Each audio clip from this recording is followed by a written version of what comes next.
가슴에 손을 얹고 하나님 말씀 듣기 전에 우리 믿음의 고백을 함께 하도록 하겠습니다. 제가 먼저 고백하겠습니다. 따라해 주세요. 하나님은 나를 사랑하십니다. 나는 그 사랑 안에 있습니다. 하나님은 오늘 나에게 말씀하실 것입니다. 그 말씀에 능력이 있습니다. 그 말씀에 생명이 있습니다. 나의 마음을 하나님께 열겠습니다. 나의 생각을 예수님께 집중하겠습니다. 들은 만큼 변합니다. 들은 만큼 행복해집니다. 네. 오늘부터 구정 연휴가 시작됐는데 인사를 못 드렸네요. 여러분 새해 복 많이 받으세요. 네, 행복한 명절 보내시길 바랍니다. 네, 여러분 혹시 병원 응급실에 가보신 적 있으세요? 급하게 가본 적 있으세요? 얼마 전에 저희 아버지께서 갑자기 몸에 큰 통증이 찾아오셔서 아버지를 모시고 함께 응급실에 가게 되었습니다. 정신없는 가운데 이제 응급실에 가게 되었는데 거기는 아무나 또 들어갈 수가 없더라고요. 어떤 철저한 의사의 어떤 동의서와 그리고 보호자 한 명 이렇게 해서 응급실로 가서 진료를 받게 되었습니다. 드라마에서 나오는 응급실의 모습과는 제가 보았던 응급실의 모습이 좀 많이 사뭇 달랐어요. 굉장히 정돈되어 있지 않고 정신없었고 의료진들이 정신없이 뛰어다녔고 저희가 낮에 들어가서 그 다음날 새벽을 지나서 그 다음날 나왔는데 24시간 동안 파란색의 형광등이 절대 꺼지지 않는 정신없는 곳이 바로 응급실이었습니다. 정말로 생사를 드나드는 응급한 환자들이 그곳에 있기 때문에 더욱 그렇겠죠. 그런데 응급실의 베드에 보면 대부분의 환자들의 머리맡에 무엇이 있냐면 작은 박스가 놓여져 있습니다. 다 아실 거예요. 바로 심전도를 체크하는 박스가 그 환자의 머리맡에 이렇게 놓여져 있습니다. 그 안에는 검은색 바탕에 초록 색깔 선으로 인해서 띠띠띠띠 소리와 함께 그 사람의 심장 박동이 표시가 되는 심전도 박스가 모두 다 설치가 되어 있습니다. 여러분 그 심전도 박스를 드라마나 TV나 여러 가지 영상 매체를 통해서 보셨을 거예요. 어떤 한 사람이 비록 그 사람이 아픈 환자일다 할지라도 그 사람의 심장이 건강하게 뛰고 있다라는 그 중요한 포인트가 증거가 무엇이냐면 바로 그 심전도기의 그래프의 모양이 일직선이 아니라 때로는 위로 때로는 아래로 왔다 갔다 하는 모양을 가지고 있는 것이 바로 그 환자가 비록 아프다 할지라도 여전히 그 생명을 취하고 있다라는 증거가 되는 것이죠. 그런데 우리가 신앙생활을 하는 거에 있어서 우리는 때때로 우리의 믿음이 우리의 신앙이 그래프에 나오는 일직선처럼 곧게 뻗은 일직선처럼 아름답게 쫙 일직선으로만 있어야지 나의 신앙이 안정적이고 나의 신앙이 아름답고 나의 신앙이 편안하다고 생각을 하는 것 같습니다. 여러분은 그렇지 않나요? 때때로 나의 신앙의 기분이 좋고 내 감정이 좋아질 때 그래프가 하늘을 향해서 찌릅니다. 그때는 주님을 위해서 나의 삶을 다 건질 수도 있을 것 같고 주님을 위해서 헌신할 수 있을 것 같아요. 그런데 때로는 나의 감정이 바닥을 치고 우울해지고 환경이 나빠지게 되면 그 그래프가 바닥을 향해서 곤두박질 치게 되어지죠. 그렇게 되었을 때 여러분들은 어떤 생각을 하게 되나요? 내 신앙이 이거밖에 되지 않았나? 내 믿음이 이것밖에 되지 않았나? 영상 보니까 틴즈 수련회 가서 아주 엄청난 예배를 드렸는데 수련회 가서는 저렇게 뛰면서 주님을 찬양하면서 기쁘게 예배를 드렸는데 현실은 집에 왔을 때는 다시 무너지고 다시 실패하고 좌절하는 나의 모습을 보면서 설마 이게 진짜 나의 신앙과 진짜 나의 모습은 아닐까라는 생각을 우리는 때때로 하게 되어집니다. 나는 왜 이러지 하면서 내 모습에 나 스스로 현타를 받으며 당황하게 되어지는 것이죠. 조금만 나의 믿음이 흔들리면 내 믿음이 진짜일까부터 시작해서 하나님은 나를 사랑하시지 않을 거야 라고까지 가게 되면서 구원의 확신까지 흔들리는 것이 바로 우리의 모습입니다. 그런데 사랑하는 여러분, 말씀을 시작하기 전에 여러분들에게 꼭 드리고 싶은 말씀이 있는데 믿음이라는 것은 우리의 신앙생활이라는 것은 절대로 흔들리지 않는 평온한 상태가 아닙니다. 믿음이라는 것은 때때로 우리가 흔들릴 수 있고 위아래로 흔들릴 수 있지만 우리가 그 흔들리는 상황 가운데서도 무엇을 붙잡고 있는가, 이것이 바로 우리의 믿음의 문제라는 것이죠. 오늘은 이 문제에 대해서 여러분들과 함께 하나님의 말씀을 나누고자 합니다. 우리의 마음은 흔들릴 수 있고 우리의 감정은 오르락내리락 할 수 있지만 결코 흔들리지 않은 한 가지가 있는데, 그것은 바로 우리가 굳건하게 붙잡고 있는 바로 복음이라는 것입니다. 성경의 수많은 인물들도 예수님을 사랑한다고 고백했지만 베드로도 예수님을 부인했고 엘리야도 자신의 사명을 놓고 광야로 도망가 버렸죠. 그렇지만 그들을 끝까지 붙들고 있었던 것은 그들의 마음도 그들의 감정도 아닌 그들이 믿었던 예수님, 그들이 믿었던 그 복음이 그들의 삶을 끝까지 붙들었던 것을 우리는 볼 수 있습니다. 오늘 말씀을 통해 도대체 우리를 흔드는 것은 무엇이고 이 흔들리는 과정 가운데 흔들리지 않게 나를 붙잡아주는 이 복음은 무엇인지 함께 여러분들과 말씀을 나눠보도록 하겠습니다. 먼저 첫 번째입니다. 우리의 인생에 수많은 흔들림이 있는데 첫 번째로 그 흔들림은 어디서 오는가? 바로 내 안에서부터 오는 흔들림입니다. 무엇이 우리를 흔들고 있고 우리는 무엇에 흔들리는가?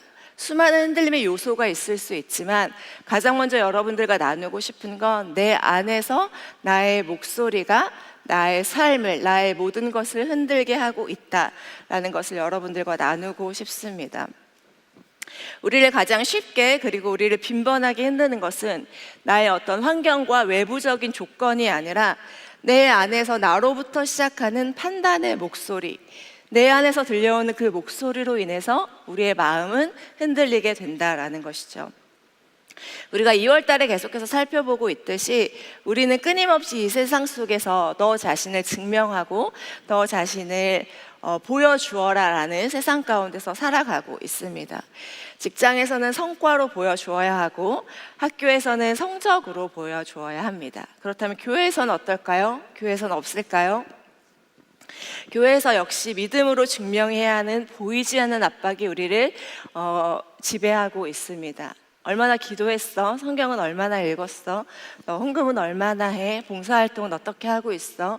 이 모든 것들이 사실은 보여지지 않지만 우리의 믿음조차, 우리의 신앙조차 우리를 압박하고 있다는 사실을 우리는 발견할 수 있죠. 남들과 비교하면서 내가 그렇게 나 자신을 증명하고 있지 못할 때, 내가 작은 일에 실수하거나 넘어질 때, 내가 작은 일이라고 생각했던 그 죄로 넘어졌을 때, 아, 나는 또 실패했어. 아, 나는 또 넘어졌어. 아, 나는 자격이 없어. 나는 교회 나오고 있지만 나는 더 이상 주님 앞에 사랑받을 자격이 없어. 이런 목소리가 끊임없이 우리 가운데 들려지는데 이 목소리가 바로 우리를 흔들고 있는 가장 중요한 요소라는 것이죠. 여러분, 이 자리 가운데 연애하고 계신 분들 계십니까? 아무도 안 계시나 봐요? 축복합니다. 모두 연애하시길 축복합니다. 연애를 안 하셔서 잘 모르시겠지만 연애를 하다 보면 절대로 하지 말아야 할 말이 있어요. 그것은 과거사를 얘기하는 것입니다. 끄덕거리시는 분들이 있는데 과거사라 하면 그 전에 어떤 사람을 만났고까지 가지 않더라도 네가 예전에 나한테 그렇게 했잖아. 네가 1년 전에 나한테 먼저 그렇게 말했잖아. 오빠가 일주일 전에 나를 섭섭하게 했잖아. 네가 나에게 이걸 사주지 않았잖아. 이거를 끊임없이 반복해서 이야기를 하는 거죠. 그때 다 사과하고 미안해하고 허그하고 끝났어요. 그런데 시간이 지나면 지날수록 계속해서 예전 일을 반복해서 끌어들여서 네가 그때 그렇게 해서 우리 관계가 이렇게 되는 거야. 오빠가 그렇게 해서 내가 더 이상 사랑할 수 없게 된 거야 라고 반복하게 되는, 옛날에 그 일을 끄집어내는 것, 절대로 해서는 안 되는 일입니다. 여러분 기억해 주세요. 그런데 우리의 신앙생활도 마찬가지죠. 오늘은 주님을 더 사랑하고 싶고 오늘은 더 아름다운 예배자가 되고 싶어서 온 힘을 다해서 주님을 예배합니다. 그런데 내 안에 나의 목소리는 나를 정죄하고 나를 판단하기 시작하는데 너 어제 성경 말씀 이만큼 읽지 않았잖아. 너 어제 누구 미워했잖아. 친구 질투했잖아. 너 기도한다고 뭐 약속하고 지키지 않았잖아. 이렇게 끊임없이 우리의 목소리가 나 스스로를 정죄하고 나 스스로 죄인이 되게 하고 그 죄인의 목소리에 흔들리게 하는 것이 우리 안에서 나오고 있는 목소리라는 것입니다. 사랑하는 우리 넥스트드림 청년 여러분, 여러분의 마음속에서 지금 여러분들을 고발하고 있고 여러분들의 마음을 흔들고 있는 그 속삭임은 무엇인지 한번 생각해 보셨으면 좋겠습니다. 여러분들은 어떤 음성에 여러분들의 마음 가운데 그 마음이 흔들리고 있습니까? 그런데 우리는 성경에서 아주 놀라운 진리를 발견할 수 있는데 요한일서 3장 20절은 우리에게 이렇게 말합니다. 요한일서 3장 20절 개역개정으로 함께 읽어보도록 하겠습니다. 시작.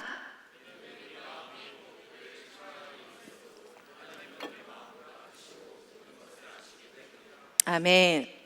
혹 우리 마음이 우리를 책망할 것이 있어도, 혹 우리 마음이 우리를 고발하며 정죄하며 너는 그것밖에 안 되라고 말을 할지라도 하나님은 우리 마음보다 크시고 모든 것을 알고 있다라고 성경은 말합니다.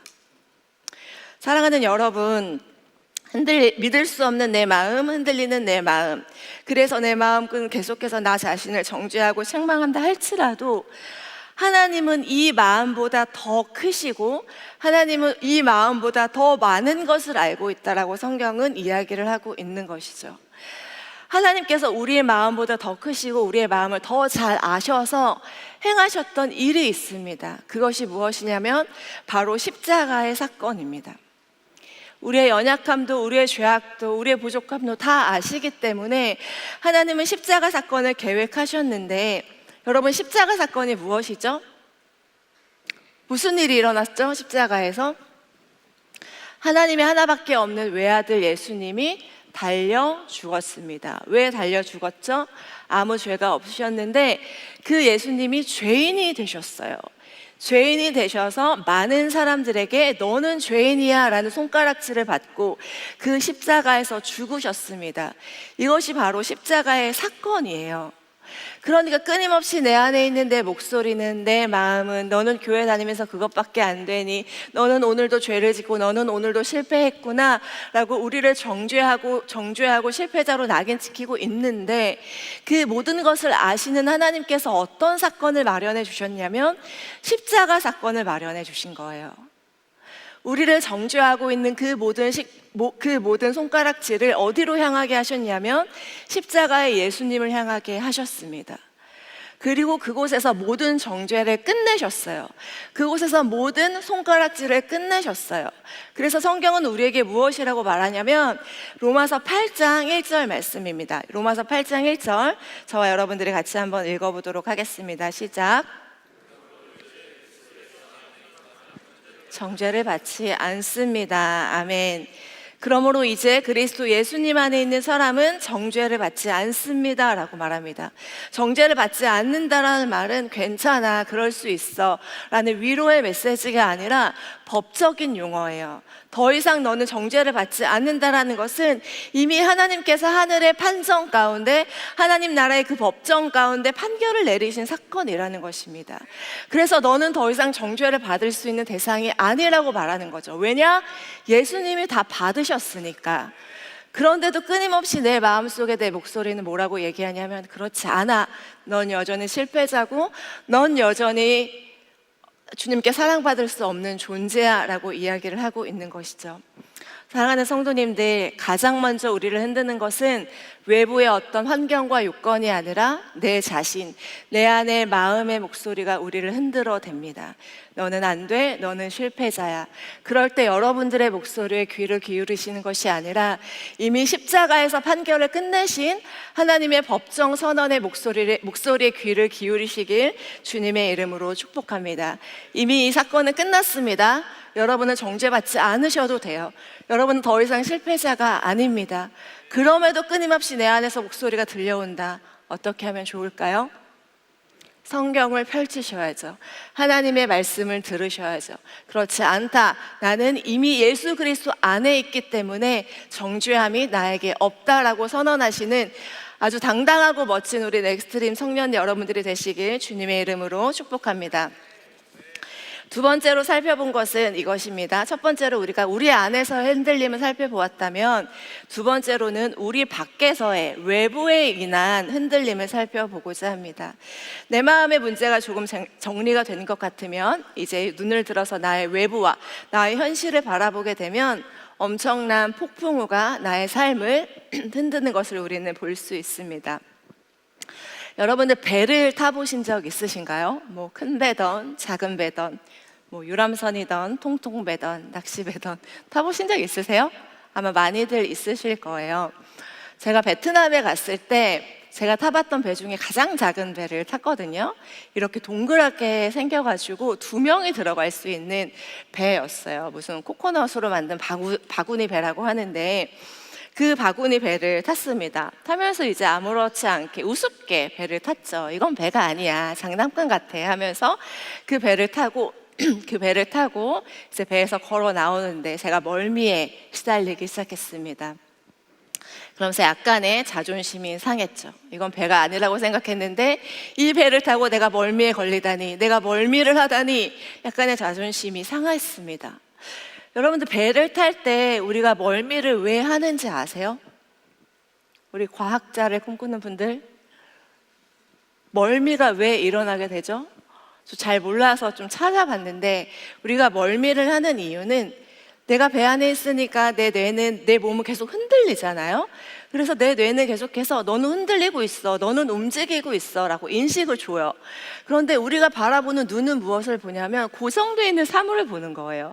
고정되어 있는 배의 벽을 보거나 고정되어 있는 사람을 보거나 내 옆을 보니까 내 뇌는 너는 흔들리고 있어 라고 말하지만 내 눈은 아니야, 멈춰 있어 라고 인식을 하기 때문에 이 충돌이 뇌에서 일어나서 이 멀미가 일어난다고 합니다. 맞는 것 같죠, 여러분? 그런데 이렇게 배를 타면 우리가 멀미를 하는 것처럼 수많은 사람들은 우리가 인생을 걸어갈 때 우리의 인생이 마치 드넓은 바다를 배를 타고 건너가는 항해를 하는 것과 같다라고 표현을 많이 합니다. 모두가 각자의 배를 타고 각자의 바다를 건너서 목적지까지 가는 것이죠. 그런데 이 바다가 아무런 파도가 없이 잔잔할 때는 문제가 되지 않는데, 첨벙첨벙 파도가 일어나기 시작하면 그때부터 상황이 달라지기 시작합니다. 어떤 사람의 인생은 잔잔한 호수처럼 그렇게 지나가는 것 같은 때가 있고, 어떤 사람의 인생은 정말로 말도 안 되는 폭풍우가 몰아치는 것처럼 그런 시절을 보내는 때가 있습니다. 여러분은 어떤 시절을 보내고 계시는 것 같으세요? 특별히 이 자리에 앉아 계시는 우리 청년 여러분들, 저는 청년의 때야말로 만나볼 수 없었던 처음 만나보는 수많은 폭풍우들을 만나는 시간이 아닐까라는 생각을 하게 되어집니다. 특별히 고등학교 때까지 부모님의 그 그늘 아래 잘 살다가 새롭게 나만의 세상으로 나오게 됐을 때 처음 겪어보는 감정, 처음 겪어보는 여러 가지 수많은 요인들로 인해서 내가 타고 있는 이 배는 이리 치이고 저리 치이고 멀미를 하기 시작하는 것이죠. 우리를 사정없이 흔드는 여러 가지 파도들은 많이 있습니다. 취업의 문제가 될 수도 있고, 관계가 될 수도 있고, 미래가 될 수도 있고, 건강이나 재정적인 문제가 될 수 있습니다. 이렇게 수많은 파도가 치는 상황 가운데서, 멀미가 나는 이 인생 가운데서 나의 뇌는 계속해서 끊임없이 너는 지금 인생의 파도 가운데 지나고 있어, 정신 차려 라고 말하고 있는데, 그때 우리의 눈은 무엇을 바라보고 있을까요? 여러분들은 수많은 인생의 파도가 지나가고 있어요. 내 인생 가운데 힘든 시간들이 지나가고 있어요. 그때 여러분들은 무엇을 바라보고 있나요? 내 옆에 있는 친구의 배는 얼마나 화려한가? 내 옆에 있는 친구의 배는 얼마나 빠른가? 내 배는 안전한가? 나보다 먼저 나를 나보다 먼저 치고 나가는 내 친구는 누가 있는가? 끊임없는 경쟁과 비교 속에서 내 배가 흔들리고 있는 상황 가운데서 이리 치이고 저리 치이면서 흔들리고 울렁거리면서 불안해하면서 우리는 그렇게 하루하루를 살아가고 있습니다. 그래서 우리가 할 수 있는 건 무엇일까요? 우리는 어떻게 하죠? 그 인생의 멀미를 이겨내기 위해서 내가 타고 있는 이 배를 더 단단하게, 더 튼튼하게, 더 화려하게 만들려고 애쓰고 있습니다. 내가 타고 있는 이 배가 다른 사람 배보다 조금 더 튼튼하면, 조금 더 화려하면, 조금 더 빨리 갈 수 있는 모터를 달고 있으면 나는 이 인생의 항해를 조금 더 안전하게 갈 수 있지 않을까라는 생각으로 우리는 그렇게 살아가는 거죠. 더 많은 스펙을 쌓고 더 많은 인기를 얻으려고 노력해요. 아름다운 장원영이 되고 싶어서 노력하고 멋진 박보검이 되고 싶어서 노력합니다.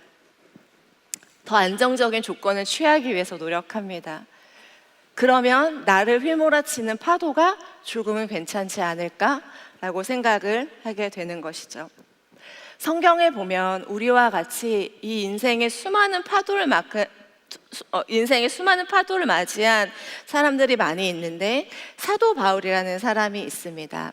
이 사도 바울은 어떤 인생을 보냈냐면 성경에 보면 복음을 전하다가 매를 맞기도 하고 감옥에 갇히기도 하고 돌에 맞아 죽을 뻔도 하고 굶주리고 배고픔과 위협을 반복해서 경험했다라고 이야기를 합니다. 사도 바울의 고난은 굉장히 실제적인 고난이었어요. 그는 현실의 압박 가운데서 살아가는 사람이었어요. 그래서 고린도후서 4장 8절에 사도 바울이 무엇이라고 얘기하냐면 내가 사방으로 우겨쌈을 당하고 있다라고 이야기를 합니다. 사도 바울처럼 더 심각하게 사방에 우겨쌈을 당하고 있는 사람도 많지 않았을 거예요. 이 사방에 우겨쌈을 당하다라는 말은 숨막히는 공간, 조금의 빛도 보이지 않는 어떤 그런 상황을 말을 하고 있습니다.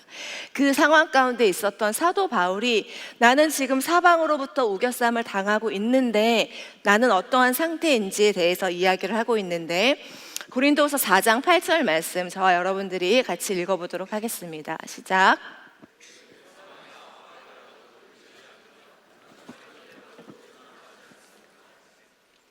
아멘. 사도 바울은 내가 우겨쌈을 당해도 쌓이지 않고 답답한 일을 당하여도 낙심하지 않고 핍박을 받아도 버림받지 않고 거꾸러뜨림을 당하여도 망하지 않는다라고 고백합니다. 너무 멋진 고백이죠? 지금 사도 바울의 현실은 사방으로 우겨쌈을 당하고 있는데 그것이 현실인데 사도 바울은 왜 나는 그렇게 살아가고 있지 않다라고 고백할 수 있을까요? 그 정답은 7절 말씀에 있습니다. 7절 말씀 저와 여러분들이 같이 읽어보겠습니다. 시작.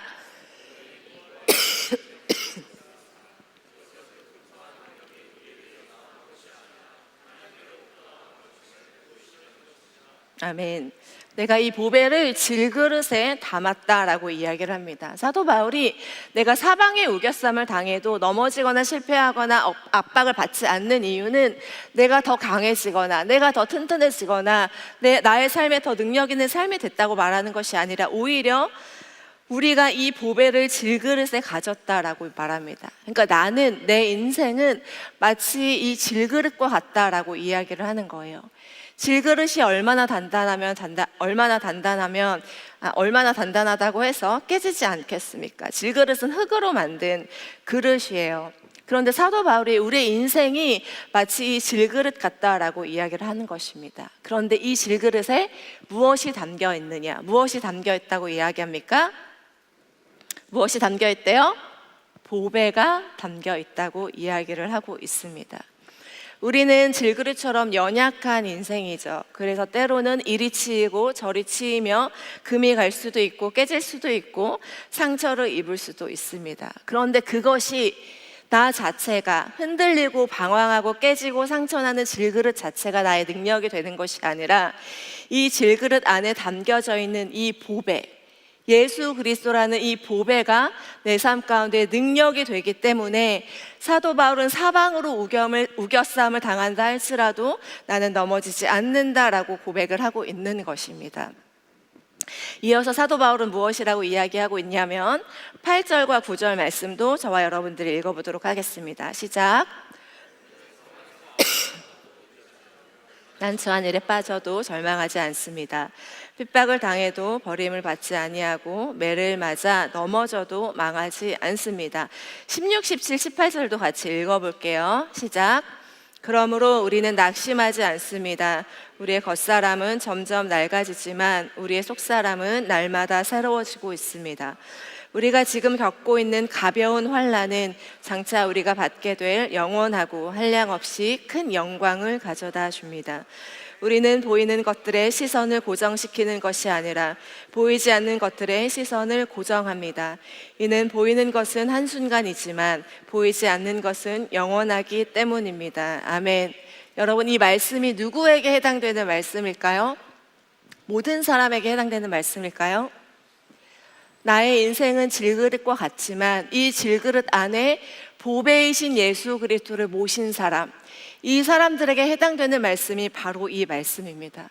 내 겉사람은 낡아지고 나의 모든 것들은 힘든 상황 가운데 있지만 예수 그리스도라는 이 보배를 내 질그릇, 나의 질그릇과 같은 형편없는 나의 인생 가운데 모신 사람은 예수 그리스도의 그 능력으로 나의 모든 것들을 뛰어넘어서 살아갈 수 있다라고 성경은 이야기를 하고 있는 것입니다.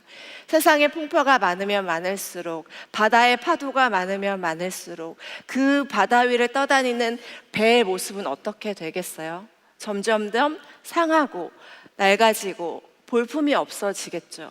그러나 그 안에 담긴 보화는 더욱더 아름답게 빛나는 것을 우리는 확인할 수 있습니다. 사랑하는 우리 청년 여러분, 저는 진심으로 여러분들을 축복하고 싶습니다.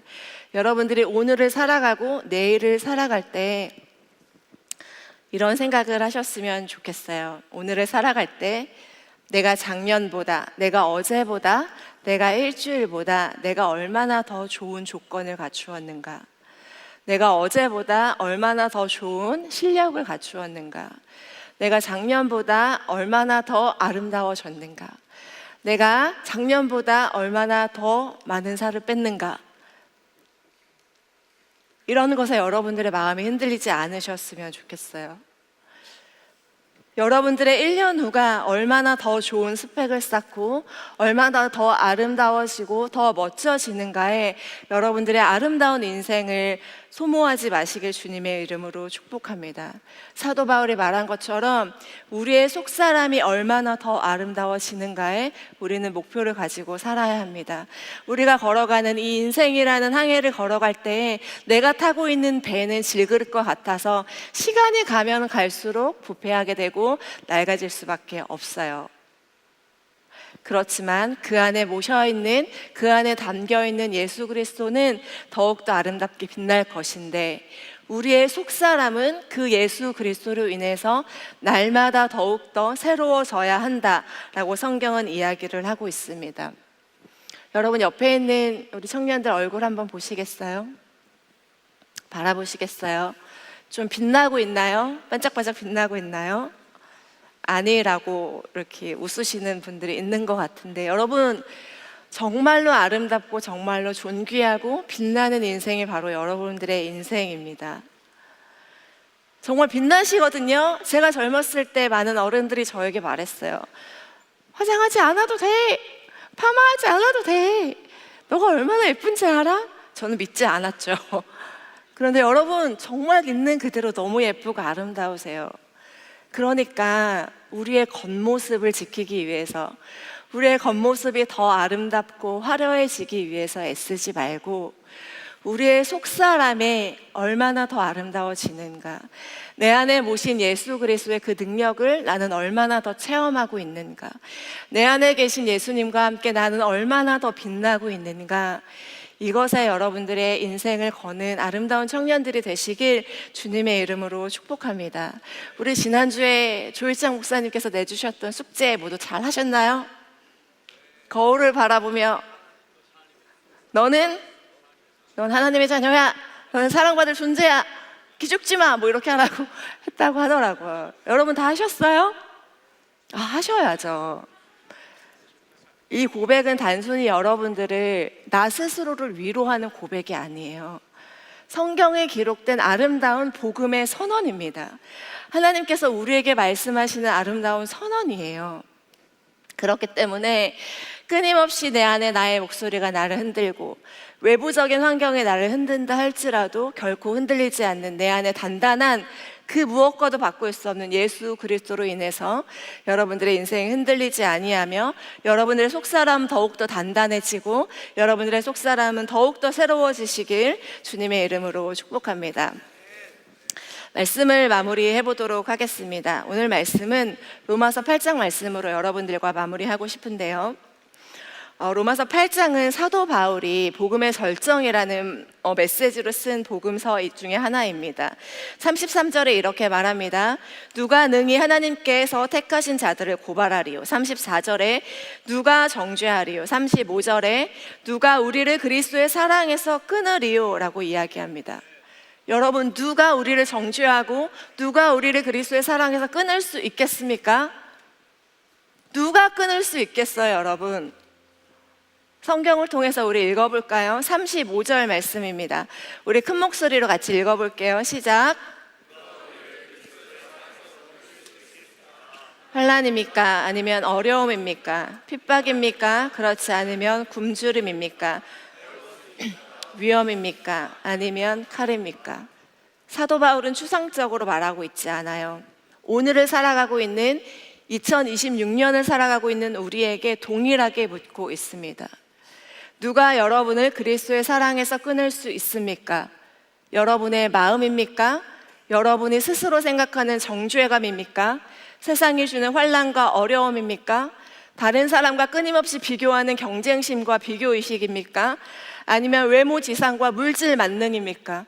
그 모든 것이 어떻게 하나님의 사랑에서 우리를 끊어낼 수 있단 말입니까? 계속해서 성경은 우리에게 이렇게 확언합니다. 38절, 39절 말씀도 우리 큰 목소리로 읽어보겠습니다. 시작. 죽음이나 생명이나 천사들이나 하늘의 권세자들이나 현재일이나 장래일이나 어떤 힘이나 가장 높은 것이나 깊은 것이나 그 밖에 어떤 피조물 하나님의 사랑에서 끊을 수 없습니다. 아멘. 사랑하는 여러분, 그 어떤 것도 우리를 하나님의 사랑에서 끊을 수 없습니다. 왜냐하면 감정의 문제가 아니라 이건 이미 하나님께서 2000년 전에 십자가 사건을 통해서 판결을 내리신 사건이기 때문입니다. 그 어떤 것도 우리를 흔들 수 없고 그 어떤 것도 우리를 하나님의 사랑에서 끊어낼 수 없습니다. 사랑하는 여러분, 복음은 감정이 아닙니다. 여러분 바이브 뭐 이런 거 좋아하시죠? 복음은 바이브가 아니에요. 느낌이 아니에요. 복음은 팩트입니다. 복음은 하나님의 선언의 메시지예요. 그렇기 때문에 우리의 마음이 요동칠 때, 우리의 마음이 나를 억누를 때 우리에게 필요한 것은 바로 하나님의 복음의 메시지, 하나님의 복음의 팩트의 사건입니다. 사랑하는 여러분, 나 스스로 정죄하며 나는 왜 이 모양이지 하고 나 스스로 떨고 있을 때, 내 마음이 요동치고 있을 때, 다른 사람과 비교하며 절망하고 실망하고 있을 때 하늘 보좌에서는 엄청난 일이 일어나고 있습니다.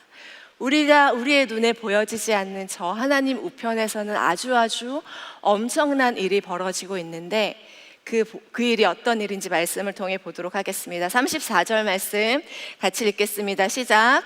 누가 감히 죄가 있다고 판단하겠습니까? 죽으신 분은 그리스도 예수이십니다. 그분은 죽으셨을 뿐만 아니라 다시 살아나 하나님의 오른편에 앉아 계시면서 우리를 위해 중보 기도를 하고 계십니다. 아멘. 여러분, 하늘에서 어떤 일이 펼쳐지고 있나요? 누가 우리를 위해서 기도하고 계시나요? 예수 그리스도께서 지금도 우리를 위해서 기도하고 있다라고 성경은 이야기를 하고 있습니다. 나는 할 수 없을 때, 여러분은 할 수 없을 때 우리를 도우시는 아버지 하나님께서, 성령님께서 저 하늘 보좌에서 우리를 도와주시기 위해서, 우리를 주님의 그 사랑에서 끊어내지 않기 위해서 지금도 중보 기도하고 있다라는 것입니다.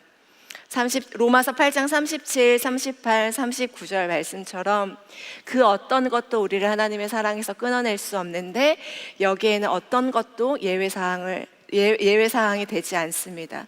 우리의 실패도, 반복되는 죄도, 우리의 우울증과 우리의 무기력함과 그 어떤 것도 하나님의 사랑에서 우리를 끊어낼 수 없고 그 어떤 것도 흔들리는 우리의 인생 가운데 우리를 가로막을 수 없습니다. 이것이 결코 흔들리지 않는 하나님의 복음의 메시지입니다.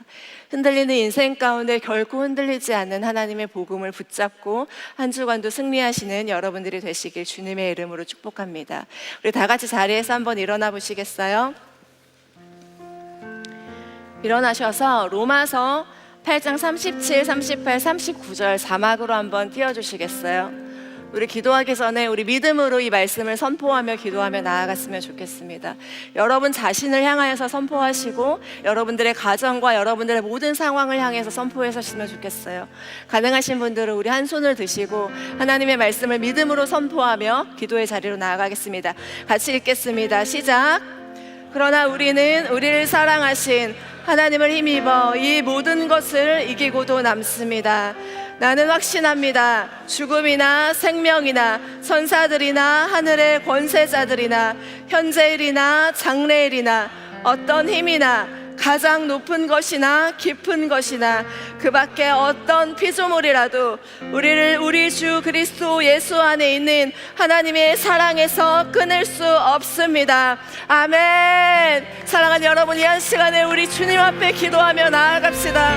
하나님, 나의 인생은 흔들리는 저 바다와 같이 시도 때도 없이 흔들리고 있지만 그 어떤 상황 가운데서도 나를 포기하지 아니하시고 나를 끊어내시지 아니하시는 흔들리지 않는 주님의 그 사랑을 바라보게 하여 주시옵소서. 그 복음을 믿음으로 선언하게 하여 주시옵소서. 그 복음